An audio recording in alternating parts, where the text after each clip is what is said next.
ახლა კი ყველაფერზე ვცლად, რატომ გადაიფიქრა ქართულმა ოცნებამ პარტიების თვითმმართველობის არჩევნებამდე აკრძალვა.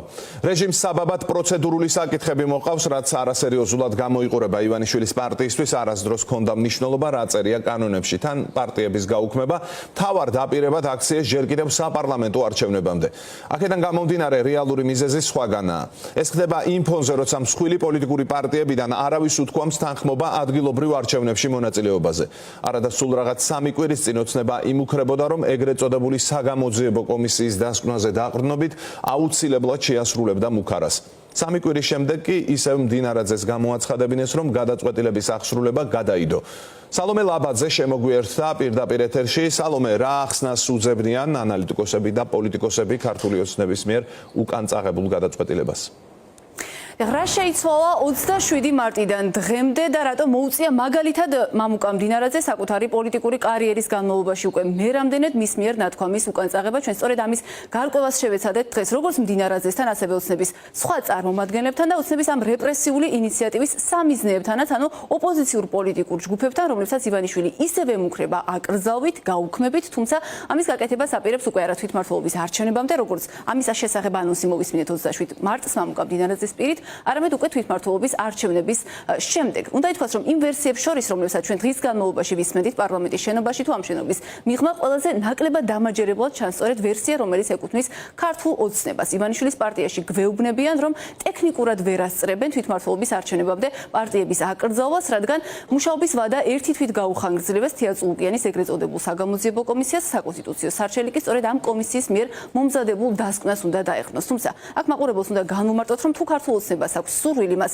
შეუძლია რომ დღესვე ისე რომ საერთოდ არ დაელოდოს რაიმე საგამოძიებო კომისიის რაიმე დასკვნას, უკვე მიმართოს საკონსტიტუციო სასამართლოს და რადგან ეს უწყება მთლიანად საერთო შეფასებით ექვემდებარება ივანიშვილის გავლენას, მაღალია იმის ალბათობაც, რომ დამაკმაყოფილებელ პასუხსაც საკუთარ მოთხოვნაზე ივანიშვილის პარტია მისთვის სასურველ ნებისმიერ ვადაში მიიღებს. სწორედ ამიტომ ოპოზიციაში ამბობენ, რომ ეს ვერსია არ არის დამაჯერებელი და განიხილავენ სხვა ვერსიებს, რომელთა შესახებ დეტალურად ჩვენ სიუჟეტში მოვისმენთ.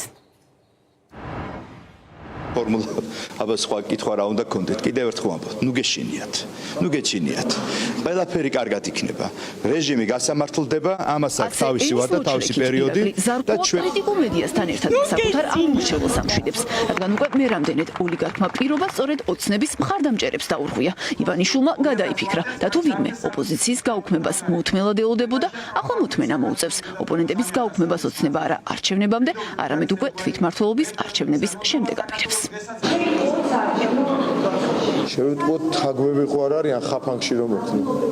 ეს კი მამუკა მდინარაძის პასუხია ეჭვზე, რომ პირობა ოლიგარქმა თვითმმართველობის არჩევნებზე ფიქრით შეცვალა. ანუ მარტო დარჩენა არის სურვა და იმის იმედით, რომ პარტიების ნაწილი მაინც არჩევნებში მონაწილეობას მოინდომებს და დემოკრატიული პროცესის ილუზია შეიქმნება ამჯობინა კოლექტიური ნაციონალური მოძრაობის არსებობა კიდევ რამდენიმე თვით მოითმინოს. თუმცა ოცნება სულ სხვა ვერსიას გვთავაზობს. პარტია ამტკიცებს, რომ ოქტომბრამდე ოპოზიციის გაუქმებას ტექნიკურად ვერ ასწრებს, რადგან ერთი თვით მუშაობის ვადა გაუხანგრძლივდა წულკიანის ეგრეთ წოდებულ საგამოძიებო კომისიას. სარჩელი კი სწორედ ამ კომისიის დასკვნას უნდა დაეხნოს.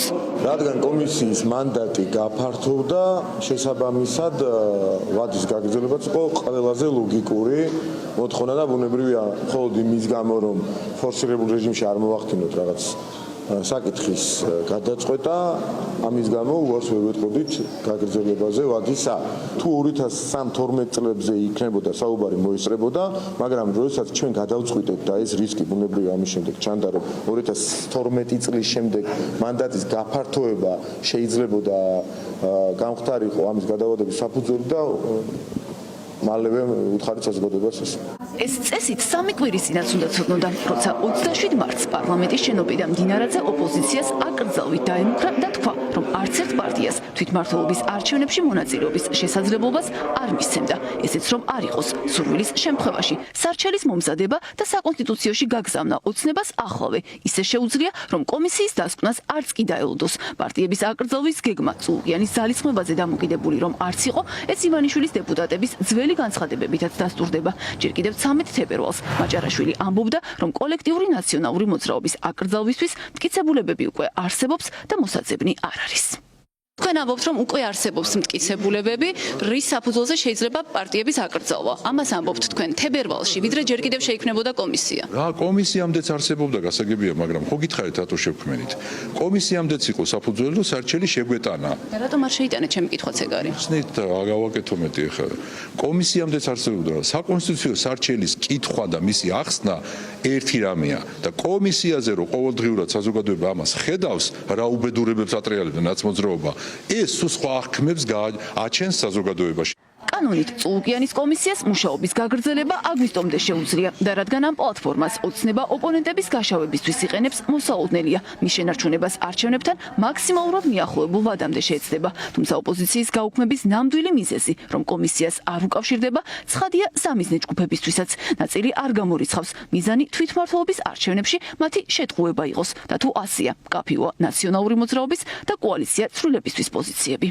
ისინი არიან ჩვეულებრივი პიარით დაკავებული, რა დროს რა აწყობთ იმას ლაპარაკობენ, ნაციონალური მოძრაობის განადგურება დიდი ხანია გეგმაში აქვთ, აქამდე ვერ გაგვანადგურეს და ვერც გაგვანადგურებენ. რაც შეეხება არჩევნებში მონაწილეობას, რა თქმა უნდა, ამ მოღალატეთა რეჟიმის, ამ სრული ბელორუსიზაციის და ჩეჩენიზაციის, ანუ კადიროვიზაციის პირობებში არანაირ არჩევნებში ნაციონალური მოძრაობა და არც სხვა რომელიმე ნორმალური პარტია მონაწილეობას არ მიიღებს. გადაწყვეტილების მიღება არის ორხრივი პროცესი, ხო? ვიღაცა ცდილობს რომ მიგაღებინოს გადაწყვეტილება, მაგრამ შენი თავი გაქვს, შენი პასუხისმგებლობა გაქვს და შენი კეთილსინდისიერება და პატრიოტიზმი. მიუხედავად იმისა, რას იზავს ოცნება, შენ ეს გადაწყვეტილება არ უნდა მიიღო. ლელოში კი მიიჩნევენ, რომ ადგილობრივ არჩევნებზე საუბარი ახლა საერთოდ არ ღირს და რომ ეს ივანიშვილის დღის წესრიგის ნაწილია. გადაწყვეტილება ჯერ არც გახარიას პარტიას მიუღია, რომელთანაც კიდევ უფრო მეტი შიშია დაკავშირებული. გამორიცხული არ არის და ეს გუშინ არც წულკიანთა მჯდომმა გახარიამ გამორიცხა, რომ პარტია ადგილების დაკავებას არათუ საკრებულოებში შეეცადოს, არამედ მაისიდან პარლამენტის მანდატებიც გამოიყენოს. ერთ დღეს შესაძლოა ამბობდნენ რომ ვიღაცას დაამთავრებენ, მეორე დღეს შეიძლება ამბობდნენ რომ არ დაამთავრებენ და რისი დამთავრებლები არიან ისინი? ეხლა ნაციონალური მოძრაობის დასრულებას თუ აპირებდნენ, ამისთვის ჰქონდა 13 წელი. ეს არის მცდელობა, რომ პროპაგანდამ კიდევ მედია სივრცე და საზოგადოებრივი დისკუსიის სივრცე გამოტენოს აი ამ აბსოლუტურად არასერიოზული თემით, ამ თემით, რომელთაც ცდილობენ პოლიტიკური კრიზისის გადაფარვას, ეს არის თვითმმართველობის არჩევნებზე გაუთავებელი ლაპარაკი. ამაში არ უნდა ავყვეთ, ეს არის მახე. არის კიდევ ერთი ვერსია. ივანიშვილის ყოფილი თანაგუნდელები ვარაუდობენ, რომ ოლიგარქმა პარტიების აკრძალვის გეგმის განხორციელება სანქციების შიშით შეაკავა. თუ გეგმას სისრულეში ახლავე მოიყვანდა, პარტნიორებისთვის ეს საქართველოში დიქტატურის დამყარების ბოლო დასტური იქნებოდა. მასზე უარი კი ოლიგარქს ვაჭრობის რესურსს უნაშუნებს. ერთგვარ სავაჭრო თემათაც აქვს ეს იგივე დასავლეთთან. იმიტომ რომ შენ როდესაც რამე კარგის გაკეთება არ გინდა, რაც შეიძლება ბევრი და ესე რომ ვთქვათ ვიღაცასთან რაღაც ტიპის მოლაპარაკების გახსნა გინდა, ხო?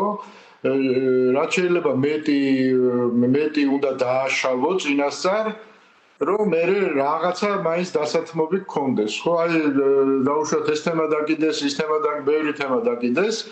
მე თუ დასავლეთთან რაღაც მოლაპარაკებები გაიხსნება, ну თუ ექნება 10 თემა, 10-დან დაუშვათ 3-ს უბრალოდ თითიდან გამოწვევის რაღაც ის არაპირებდნენ, იმას დათმობენ.